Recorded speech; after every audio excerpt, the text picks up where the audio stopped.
Een bierze met een auto op het dik onder Havenwei. Als lietse blokkade. De bewoners kregen waasdie een brief dat Joert de Njoggen Eskdorens omgeen zoenen.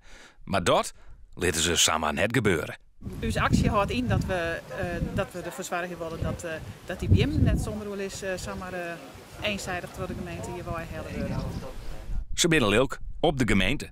De afspraak wie dat de BM steenblauwe zoenen. En dan is nou in het plan oors. Zonder ek maar één woord te praten met de mensen. Woensdag hebben we allemaal aan omwonenden een brief ontvangen met de aankondiging dat de bomen gekapt zouden gaan worden. En dat zou vandaag, 2 dagen later, plaatsvinden. Hoezo? Netjes communiceren. De bouw leidt alle weken stil. Of dat nou aan de BM leidt is de vraag. Het project Blokhuis had sowieso te krijgen met een soort weerstand. Ze herinneren er nog rechtszaken over orenproblemen van bewoners.